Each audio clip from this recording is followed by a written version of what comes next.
The challenge presented by China is one of the main focuses of the Biden White House. And soon the president will meet with the leader of one of America's strongest allies, Japan, in a bid to deepen the military partnership in East Asia. In a moment, I'll speak with Japan's Prime Minister, Fumio Kishida. But first, a look at the stakes of the coming summit. Next week, a new plan to strengthen military cooperation is expected to be unveiled by two powerful leaders. President Biden will host Japanese Prime Minister Fumio Kishida in Washington on Wednesday, followed by a summit among the two nations and the Philippines. It's all part of Japan's shift in military strategy over the last decade, slowly abandoning its post-World War II inward-looking approach of pacifism to deal with the rising power nearby, China. The PRC's military activities in the region are seen as increasingly aggressive. Live-fire military exercises off the coast of Taiwan, sailing its ships dangerously close to others in the South China Sea, and ramming boats from the Philippines in disputed waters. China also claims sovereignty over the Senkaku Islands, which Japan considers its own territory. In turn, Prime Minister Kishida vowed to increase military strength to deter the PRC. In the face of a severe security environment, the drastic strengthening of our defense capabilities is an urgent task that we have no time to wait for. All of this is driving the U.S. and Japan to improve joint military operability. But on the economic front, a new flashpoint. The Biden administration last month came out against the Japanese company Nippon Steel's $14.1 billion offer to buy Pittsburgh-based U.S. Steel, saying in a statement, it is vital for it to remain an American steel company that is domestically owned and operated.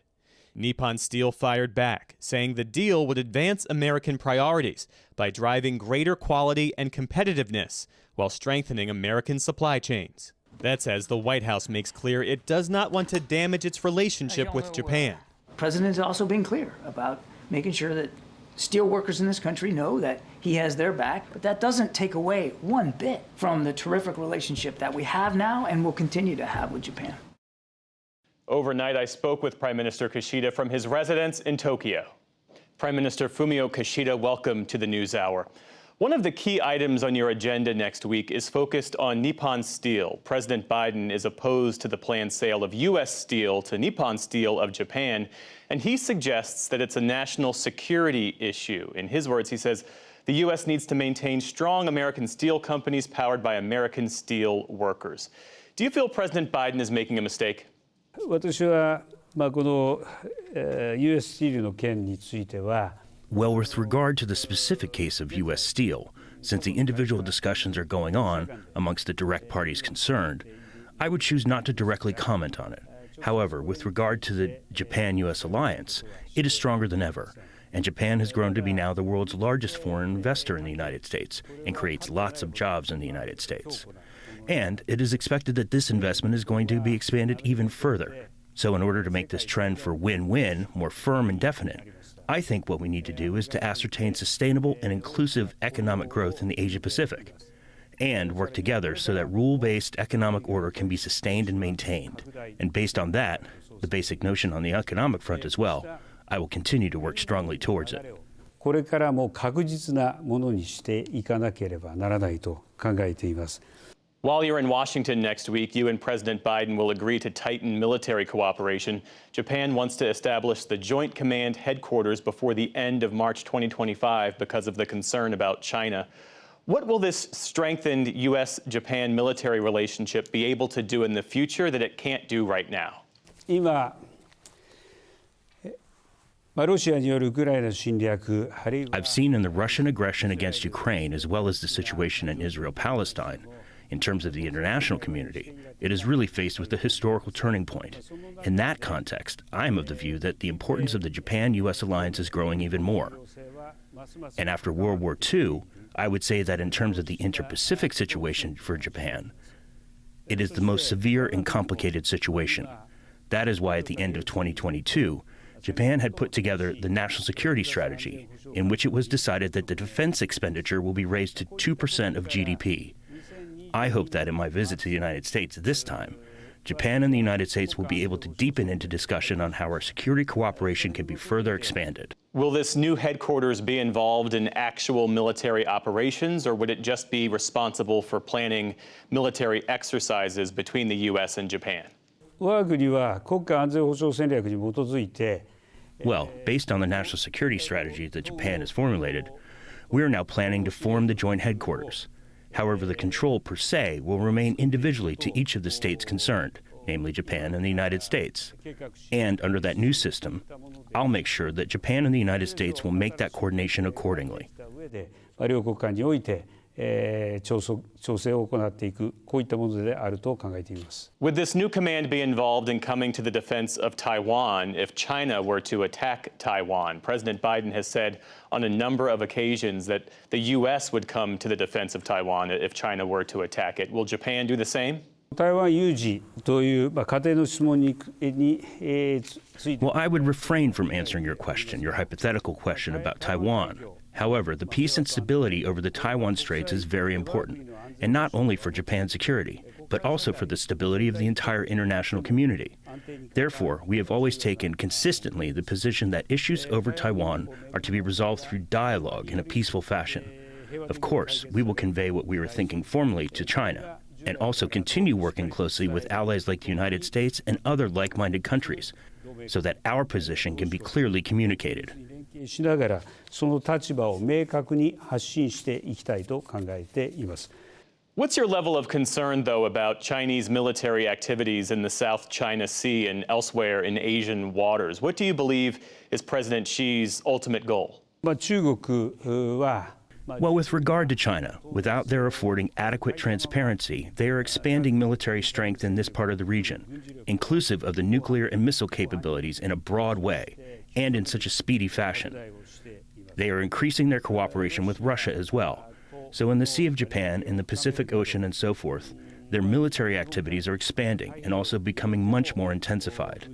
So we are going to ask them to raise their transparency and act along with the International Code of Conduct. 行動するということ、こういった働きかけを行っています。 During the visit, as I understand it, you'll also be announcing cooperation in space.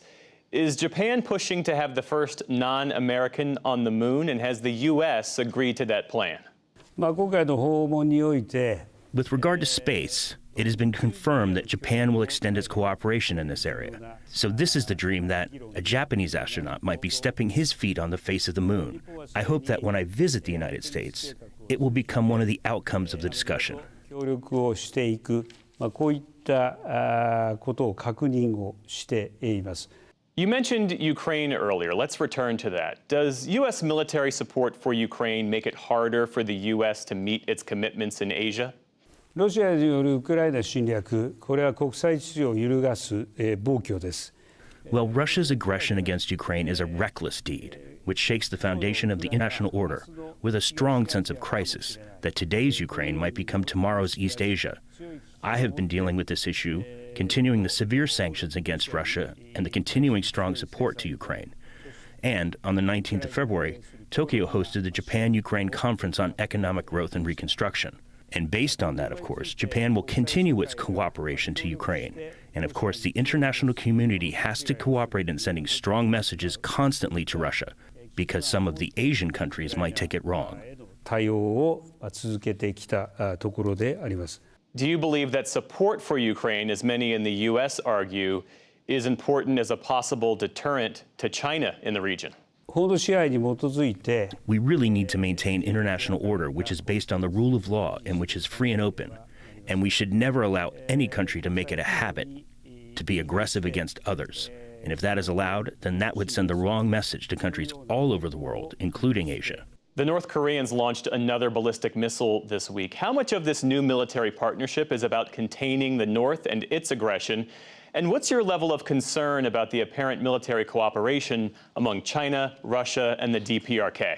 北朝鮮による核ミサイル開発 Of course, the nuclear and missile development by DPRK threatens not only Japan, but also the peace and stability of the entire international community.